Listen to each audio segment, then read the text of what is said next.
Jonathan Westover, welcome to the Partnering Leadership Podcast. Thank you so much. It's a real pleasure to be here with you today. I am thrilled to have you because I love your book, Alchemy of Truly Remarkable Leadership. And I was mentioning to you, Human Capital Innovations podcast has become one of my favorites. So I'm binge listening to them. Absolutely love it. Now, Jonathan, whereabouts did you grow up? And how did your upbringing impact the kind of leader and person you've become? Yeah, interesting question. So I moved around a bit in my childhood. I was born in Columbus, Ohio, and then when I was about 5, my family moved to Salem, Oregon, where I spent most of my time in school. Um, After my junior year of high school, my family then moved to rural Northwest Missouri, a little town called Hamilton. And that's where I graduated from high school. I went to a year of college there. And then eventually I ended up transferring and then ending up out in Utah, where I did all of my degrees in grad school. And then I've been here ever since for the last 20 years. And, I'm a professor now at the university here. So moving around a bit as a kid and being in very different types of places, I don't know, it taught me the importance of difference. So even though I didn't experience as much difference as perhaps a lot of individuals would when you're in a heavily diverse population, just going through those transitions of seeing culture difference across different places, I think was pretty impactful to me. Just realizing even at a young age that there's not actually a right way to do things. There's lots of different ways and lots of different perspectives. And I remember, from very early on, kind of being tuned into that. So I attribute a lot of that just to the fact that we moved a bit. And then eventually I ended up after Missouri, before transferring in university out to Utah, I spent a couple of years living in South Korea. And that really opened my eyes to the world and understanding that there's a lot of things I had no clue about. I had, a narrow perspective on things, and all of a sudden that became more expansive. And I feel like that really set the foundation for moving forward in life, professionally, in terms of my personal life, my family, and all of that. We're all this big amalgamation of all these experiences, and they definitely set us on a trajectory. And I come from a relatively poor family. I never knew it at the time, but I suspect we were pretty much always below the poverty line when I was growing up. But I was safe. I had loving parents, and they were well educated. So even though we were poor, I always knew that I would be taken care of. And I never questioned whether or not I would go to college and seek advanced degrees and things like that. And that then set me on a trajectory to do a lot of really cool things, to travel the world, to teach both a variety of different universities, but also consult in a wide range of organizations.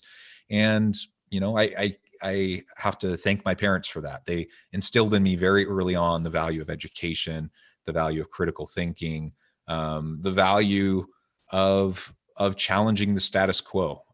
That's something that I definitely learned from my father, and I think it's served me well. Sometimes I'm a bit of the thorn in the side of people and organizations, but I figure that's healthy to a certain extent. Being a thorn in the side to make positive happen in the world is always a good thing. And it also shows in your writing that the diverse experience that you have had has gotten you to appreciate the beauty in the different cultures. One of the things I love in your book is that you have these words from different languages and their meaning. For example, fika, a Swedish coffee break, where there is an element of connection. Ubuntu from Zulu, talking about the connection and compassion in humanity. So I wonder, what were you trying to convey in your book with including these words from different languages connecting to humanity. Yeah, and that's really it. So in my book, The Alchemy of Truly Remarkable Leadership, there are 15 chapters, and interspersed between chapters, I have little kind of management and leadership nuggets, just a paragraph on kind of related topics that bridge between chapters. And then I also insert these words from this vocabulary from cultures and countries around the world. There's a section of my book all about inclusive leadership, and even though it's a section, I really feel like it's important for that to be a foundation for everything that we do as leaders. And I think that probably, at least I hope that plays out in the way it reads, even in other chapters outside of that section, that throughout you get that feeling that this is really essential, that we open our minds, that we rely and lean on other people and their understanding.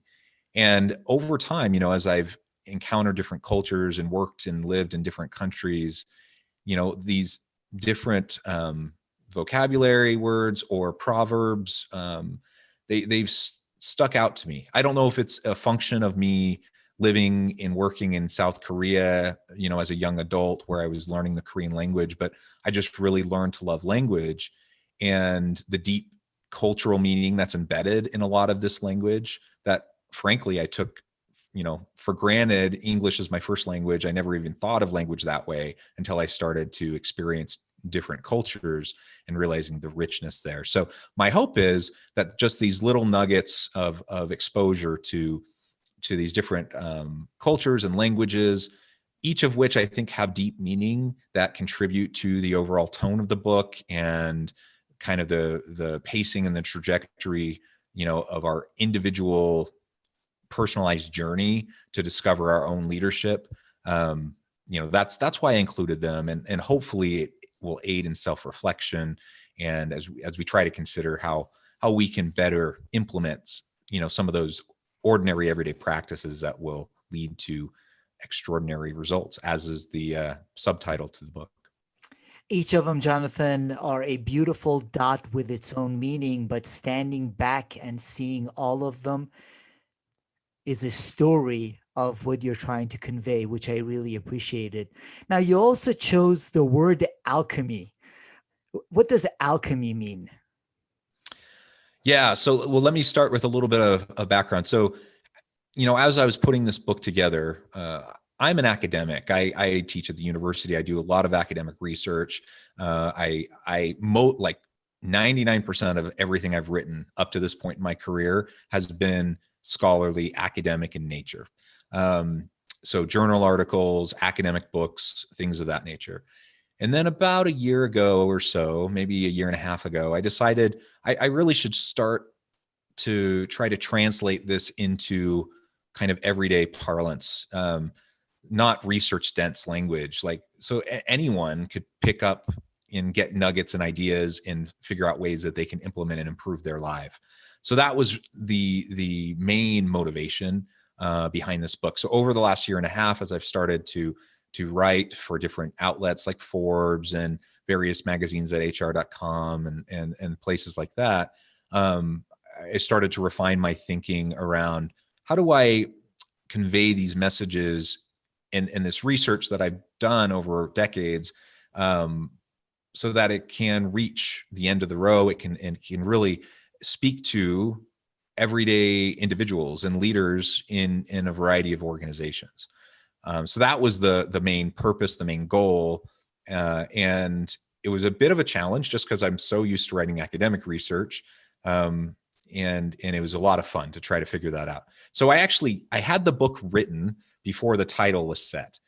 This happens sometimes, right? And I'm always jealous of people who can figure out a title and then write for the title, but that wasn't what I did. I wrote the book. I had it all pretty much set and in place, and I was toying around with a whole bunch of different iterations, different types of approaches to the title, each of which had kind of the same core components, but I just couldn't. I was wrestling with that word, what to put there. That was like the last piece. I just couldn't figure out what I wanted to put there. And finally, I settled on alchemy because I really just like the nature of the word as it relates to change, and turning something that's of value, but making it even more precious. And the word alchemy refers to this medieval practice. It's kind of a pseudo philosophical, scientific kind of an approach where and a kind of a spiritual approach that individuals would use to try to take base components and turn them into precious metals. That's that kind of the core meaning. And then since then, of course, we've used the word figuratively all the time. And ultimately, that's what I'm doing. I'm not changing anything into gold, of course, but I want everyone who has a chance to read the book to recognize the potential within and go through the process of self-reflection and goal setting and self-discovery, to where they can take something that's already precious, and through mindfulness and spiritual practice and self-reflection and application and refinement over time, they can turn it into something even more valuable. They're truly remarkable leadership. So ultimately, that's why I settled on the word. And I feel like there's kind of this magical spiritual component to it that I think is valuable. And you also counterbalance that with a great subtitle, Ordinary Everyday Actions That Produce Extraordinary Results. In a day and age where everyone's looking for the hacks and quick fixes, you are not promising hacks and quick fixes. No, we all know those don't work. So they sell books because people are so anxious to find the quick fix, but they always leave you empty, because there's just no substitute for the hard work, the consistent, sustainable effort over time, to refine ourselves and refine our character, and refine our various capacities. And leadership's no different. We all have leadership potential. I don't believe in the born leader. And I think there's a lot of research to back that up. But we all have leadership potential. And some of us have natural abilities that we often relate to leadership or different aspects of leadership. But that's not the same thing as saying, there's born leaders and there's people that aren't born and they're just followers. We all can and should develop leadership capacities and capabilities, and we can lead and drive change within our homes, within our communities, within our organizations, society as a whole. And so, yeah, I chose that subtitle because I don't think there's any quick fix. I don't think there's anything, even though I use the word alchemy, I don't think there's actually anything magical about how you all of a sudden become a great leader. It's through the tried and true principles exercised over time, where you will start to stretch and grow and learn of your potential and expand yourself into it. The other reason I used the main title and subtitle the way I did, and really the way the book is structured, that perhaps is a little bit different than a lot of, the thousands and thousands of leadership books that are out there, is that I want people to discover their own personal alchemy. I don't believe there's prescriptive one-size-fits-all approach to being a successful leader. Some people have tremendous success as, that charismatic leader. Others are kind of the quiet type of powerful leader. And you have every kind of different variation of personality type and skill set. There's no one right way. And a lot of leadership books tend to promote kind of a recipe for leadership. And I just don't believe in that. But I do believe as we do the work, we can discover our own components, right? Our own ingredients that go into our unique recipe. And then we can start to leverage that and build upon it, so that we can be true to ourselves and be authentic in our leadership approach with those around us. Which is actually one of the other things I appreciated about the book, is that every section ends with self-reflection questions for leaders. So we reflect on ourselves and our own journey in learning from what you're sharing in the book. Now, I want to touch on a couple of the chapters you have in the book. One of them, helping others become bluer than indigo. What is that all about? Yeah. So as I mentioned in the introduction, I spent about 2.5 years in South Korea and learning the language, learning the culture. One of the things I really tapped into really early on were a lot of these Eastern proverbs and idioms. This is one of those idioms, and it derives from Confucius and Buddhist teaching. You think about indigo, the color indigo. Now, that's not a word we use often to describe color in our everyday language, in the US. But it's a deep, vibrant blue. It's what many would describe as the bluest of blues. Okay, so think now with an Eastern mindset for a second, and the amount of deference they give to those who are senior, those who are leaders and teachers, those who are in positions of authority. And this teaching is that, unlike what is often common in leadership, where it's ego driven, it's about me and it's about what I accomplish through my people, and then I leverage that right to move on to the next rung or whatever. The whole idea from this Eastern philosophy is that if I am a true leader, if I'm a true teacher, then my entire goal in everything that I do is to help others to become bluer than indigo, or deeper, more vibrant blue than I am. Okay. So if I consider myself indigo, I want everyone on my team to become bluer than indigo. That means I'm going to invest in them. I'm going to empower them. I'm going to lean on them and give them stretch opportunities and allow them to grow into their own capacity and capabilities. It's a fundamentally different approach to leadership than I think what we often hear in kind of the dominant portrayal of leadership in our culture here in the US. So it's something that resonated with me immediately. I probably learned that idiom, within the first couple months of being in country.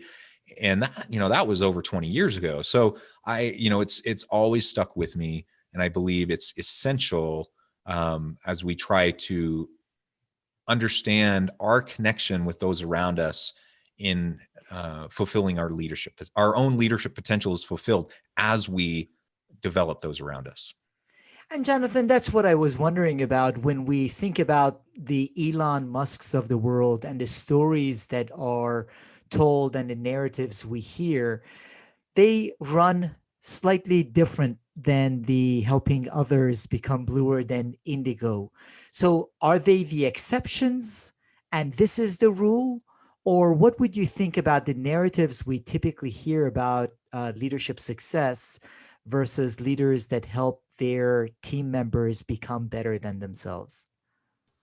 Yeah, it's a good point. And I would point out too that, again, there's no recipe. Like there's no one size fits all. So you have an Elon Musk type of leader, and he's very unique. But he is kind of that diamond in the rough, 1 in a million type of leader, right?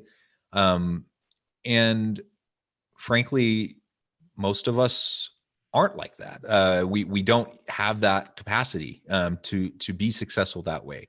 If you're one of the rare few that does, by all means, go accomplish great things and run with it. But I think in life, for the vast majority of people, what we encounter as we interact with those around us and we interact with organizations, imperfect organizations, is that it's that kind of selfless approach towards another thing I talk about early on. I think it's chapter 1 actually, is servant leadership, and this approach towards a commitment in your leadership approach towards serving and leading others and developing them, which then feeds into bluer than indigo, and you want them to become even greater than you are. In my experience, it's those types of leaders that develop greater trust and commitment among their people and have the long-term sustainable types of success that we want to see in organizations, not the flash in the pan kind of uh, success, but honestly, that consistency that is required in most different walks of life. And even in Elon Musk's companies, he needs a lot of those types of leaders to work with him. So if they were all Elon Musks, it wouldn't work. But when you have someone like him coupled with and complemented by other leaders with different styles, and those that can see the value in investing in their people and developing them, that's when you start to see the magic and really have some tremendous outcomes. What I'm really nervous about, and what often is portrayed in the media, in popular press, and in books, a lot of different leadership books, they convey this idea that like the Elon Musks of the world is how everyone should try to be. And I don't think that's even remotely possible. Not only because we're not Elon Musk, and he's such a unique individual, but organizations, if that's all we have in various leadership positions across the hierarchy of organizations won't be successful. I'm pretty confident of that.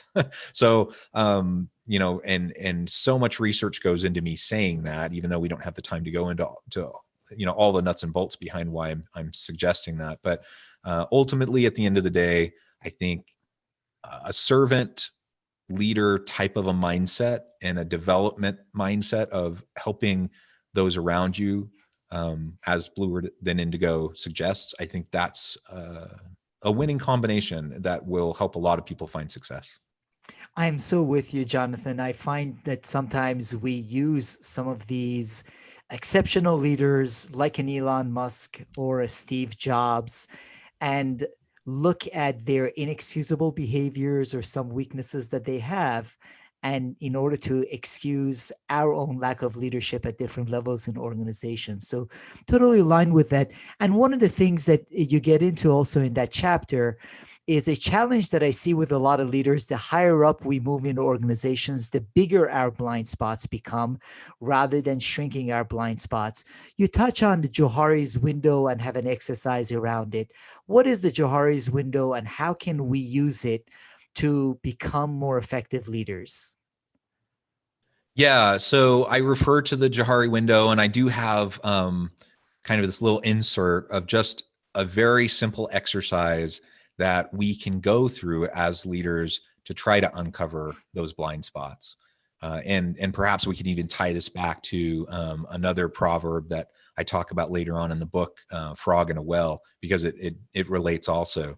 But the main idea here is that you have basically this quadrant system where you have known to self or unknown to self, and known to others or unknown to others.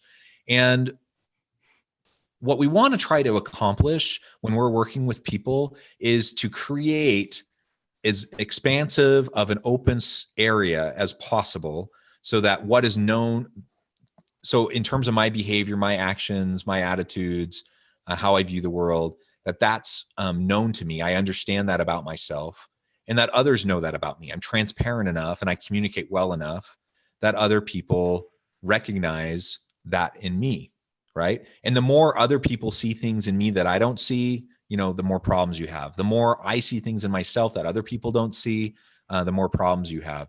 And the really dangerous area is when you have things that are unknown to yourself and unknown to others. So you have these hidden weaknesses, hidden blind spots that nobody's really aware of. So you can't do anything to even respond to them. So then the question is, well, if you don't know about it, how can you do anything about it? And the answer is you do everything you can through appropriate self-disclosure, through transparency, through feedback loops, and getting input from your people to shrink the blind spot. We're never going to completely get rid of it.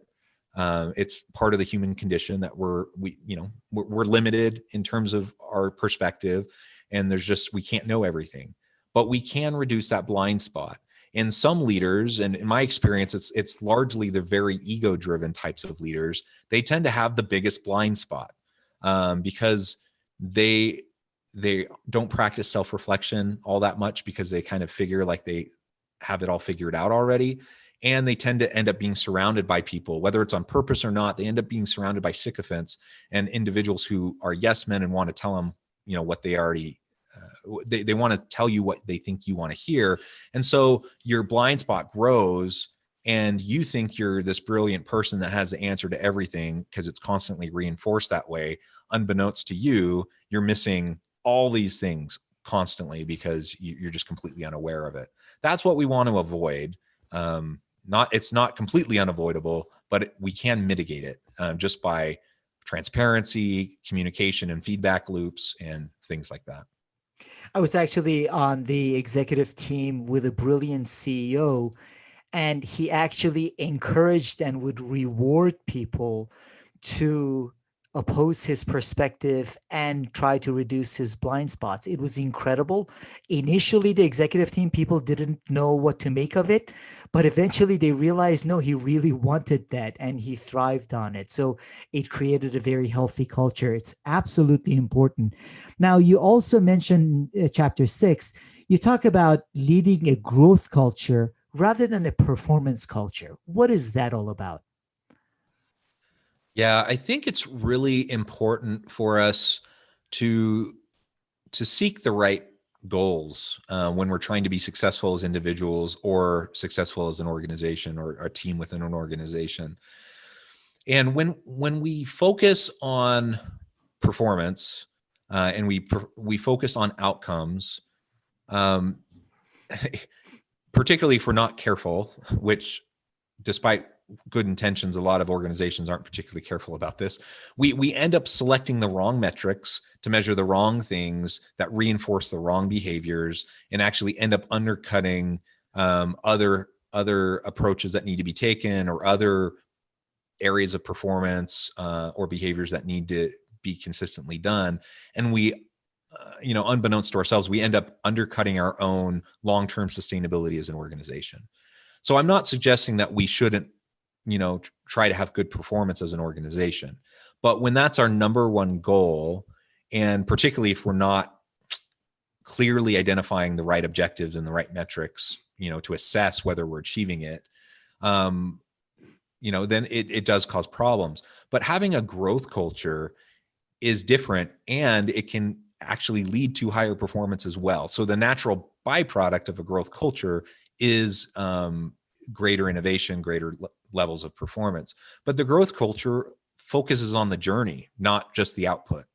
And when we focus on the journey, we recognize that there's value in failure, and it's an iterative learning process. So, oftentimes, almost never, rather, I'll frame it this way: almost never will we hit it out of the park with some new innovation right out of the gate. Right? We almost always have to go through a painful iterative learning process where we fall flat on our face over and over and over again. We pick ourselves up, we learn from what we did wrong, we tweak it, we refine it, we try again, and we learn and we grow and we develop, and our products and services improve, and it drives other positive organizational outcomes. But when you only focus on the output rather than the journey and the process of getting to that output, you can really discourage the very behaviors that need to occur in order for innovation to happen. And so again, unbeknownst to yourself, I don't think anyone does this intentionally, but you end up shooting yourself in the foot and shortchanging your own capacity of your people to do, the collective genius and the ability of people as you lean on their expertise to be able to drive creative solutions to problems and fill gaps. But we have to make it a safe space for them to fail. We can try to fail forward, fail fast, fall forward, and those types of things. I think that's important. But I don't know about you. I've been in a lot of organizations where they say they want creativity and innovation, but if you challenge the status quo, if you try to tweak a process where you try to do something a little bit differently, immediately you get shut down or you get in trouble, or you get punished for even a minor failure. And that's a fixed mindset kind of a culture, not a growth mindset. And that's what we want to foster within organizations. And those performance cultures are the ones that get in trouble, whether the Wells Fargos of the world or Boeings of the world, in Exactly. that you do have to be mindful of where you're headed. So having that growth culture helps. Now, in chapter 13, you had me at Clayton Christensen. I'm a big fan. And that's where you talk about purpose-driven career and workplace. Yeah. How would you say organizations and leaders can make their workplaces more purpose-driven? Yeah. Well, I think first it starts with us individually. We need to understand ourselves enough and do that work of critical self-reflection and mindfulness, that we can recognize what motivates us, what drives us. And everyone's different. So, I mean, I've done a lot of research on this. I could talk to you for days about all the various motivators and how they interact with each other and whatnot. The bottom line is everyone's different, and there's no one size fits all approach to motivation. But what we see in the research consistently is that purpose and the ability to make an impact in the world and through your work, that matters to people. That matters to almost everybody. And it's one of the strongest motivators for most people. And so pretty much everyone wants the opportunity to do work that's going to matter, that's going to add value, not only to their company, but to the broader society. And sometimes it takes us a while, though, to figure that out. And I think even early on in my career, where you have your ambitions and you're going through schooling, you're getting those first jobs, you're trying to rise up in terms of, climbing the rungs and getting new opportunities. And you become so career focused that it's very, very easy to get disconnected from your authentic self and your purpose in why you even got into your career in the first place.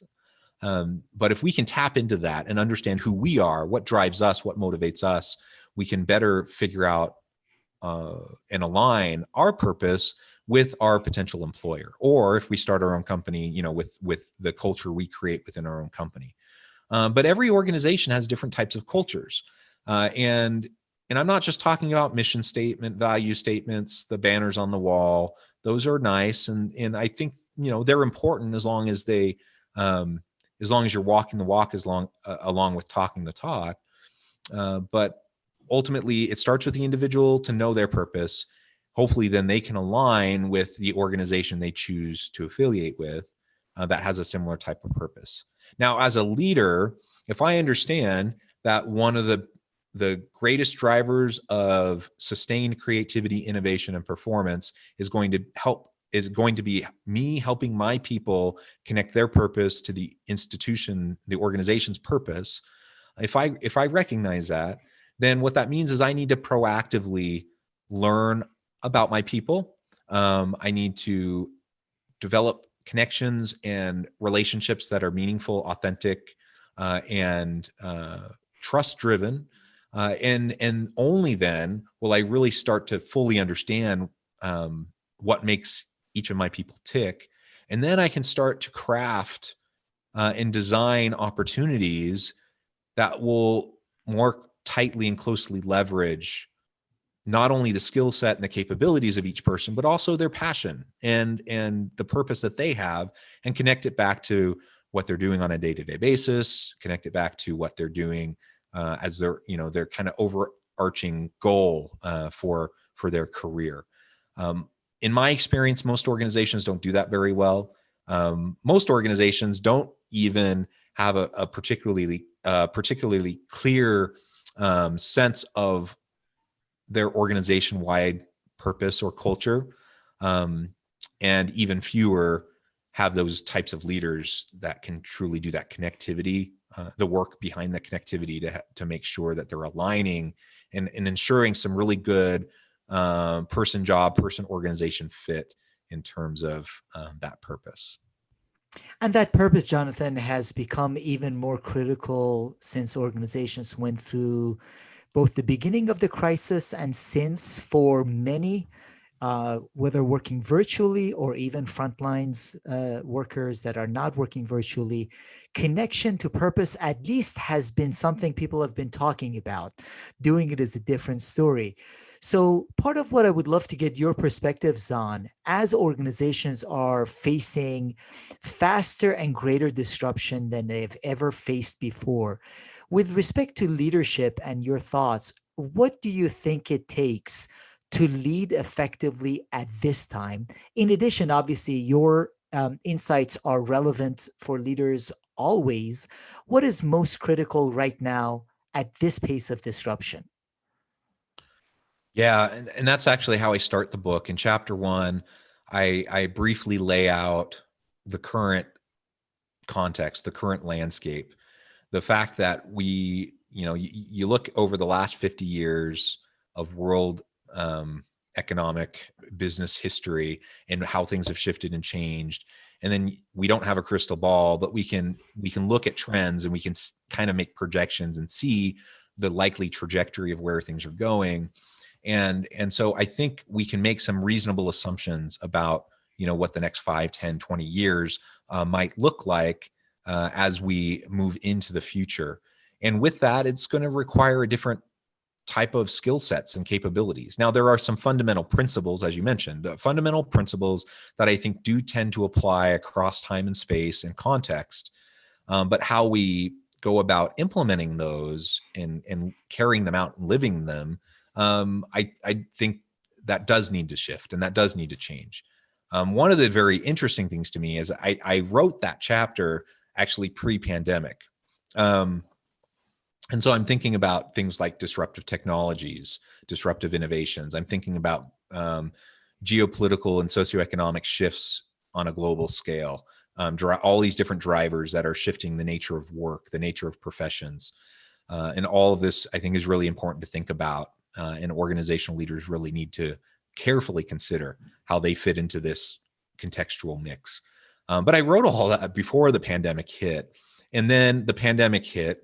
And all of a sudden, we found ourselves thrust into this new world, this strange virtual world where everyone's isolating, everyone's at home.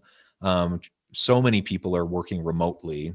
And it's not like remote work was new. People had been doing that for a really long time. But to this scale that it was happening, and the fact that it just happened overnight, within a matter of days, we went to, nearly a full virtual workforce. That's incredible. And so what we see is this acceleration towards this shifting nature of work and the future of work. We would have gotten there anyways in another 5, 10 years. We would have slowly adapted and adopted technologies. But because of all of this, I think there's no going back. The pendulum has swung. We might swing back a little bit once things open back up and the pandemic is controlled and the vaccines are out and people can interact safely. It will swing back a bit, but I don't think it's ever going to swing back all the way to where it was before. And I think at a minimum, most people are going to want a hybrid type of a work environment. Even if they do want to go into the workplace, they're probably only going to want to go in physically 2 or 3 days a week. And then, the other days they'll be working from home. And so that means these technologies that we've been learning to utilize, they're here and they're not going anywhere. And we've all got our comfort level with them has grown. And the abilities that we have to interact with each other have been enhanced, right? We've gotten better at it. Even the technologies themselves have improved quite a bit, even since the beginning of the pandemic. And so we're just doing virtual work better now than we even did 10 months ago. And I think that's just going to continue. So with that in mind, we still have to think about the continued disruptions, and there's still new technologies that are on the horizon that will be adopted. What does this mean for leaders? And connecting it back to your main point about purpose, for example, having a purpose-driven organization, connecting an individual's purpose with the organization's purpose and driving a really motivating type of work. We're in a new world of leaders trying to figure out how to motivate remotely. And so Whereas before, everyone's in the office and you can wander around and you can put in your FaceTime with your people and wander around their cubicles or their office space and have conversations.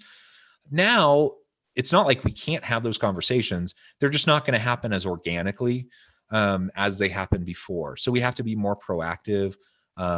We have to just make a concerted effort at being consistent and making sure that we're having those types of conversations so that we can still develop trust. We can still develop authentic relationships with our people where they're going to feel like they can confide in us and share their authentic self, so we know what their purpose is and we can help them connect to it.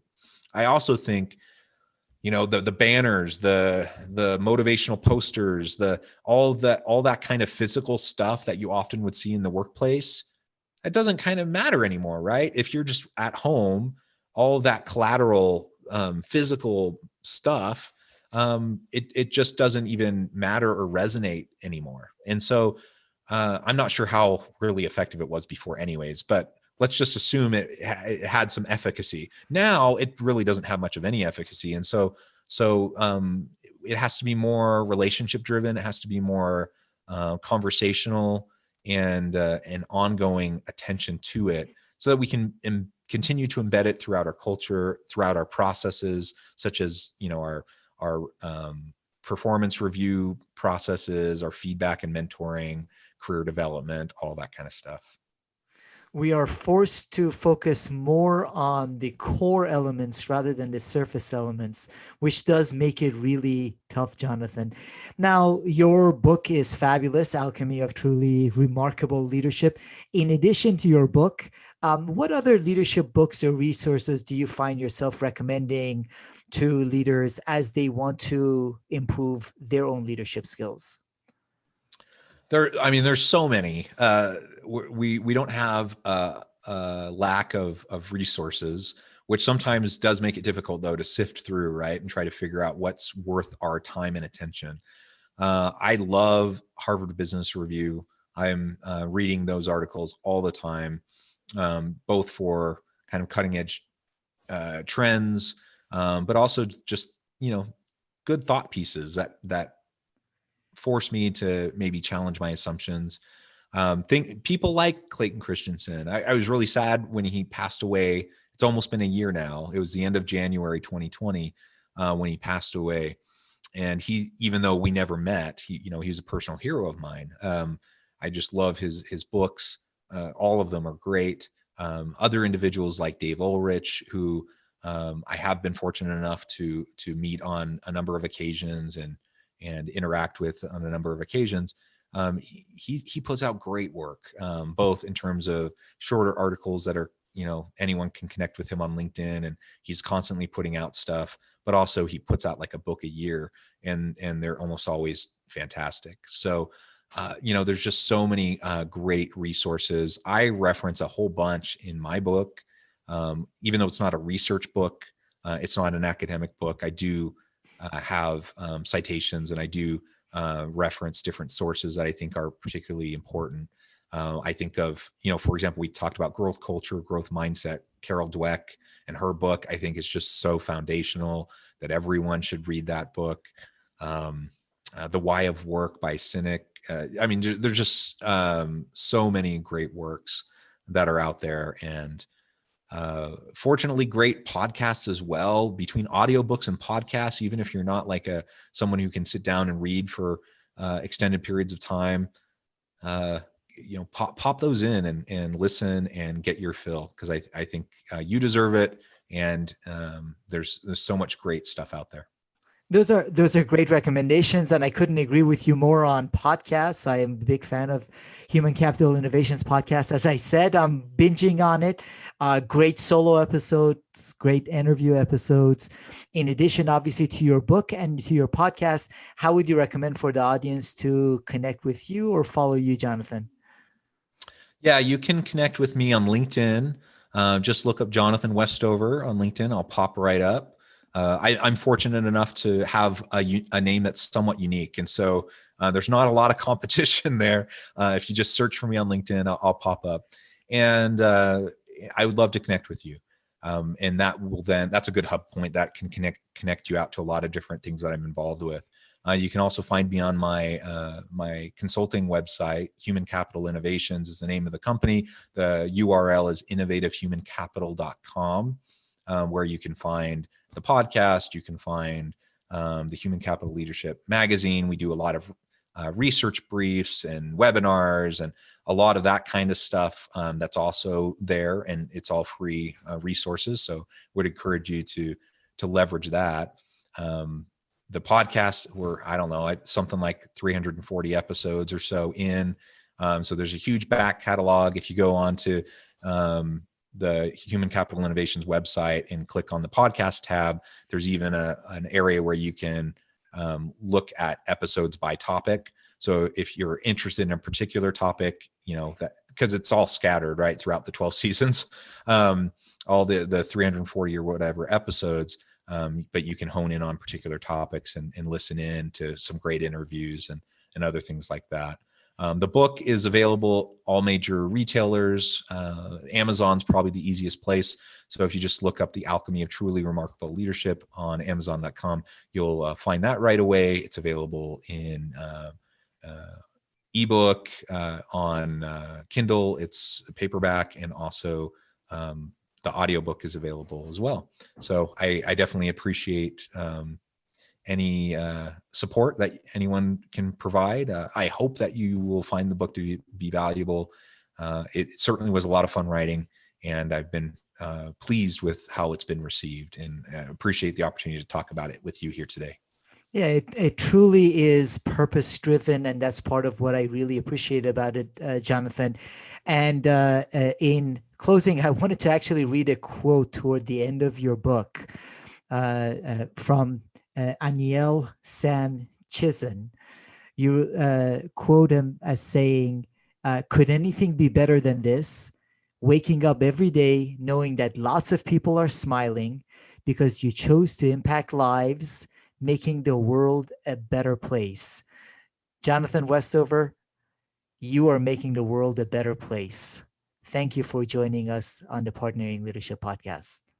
Thank you. Thank you for having me. It's been a pleasure.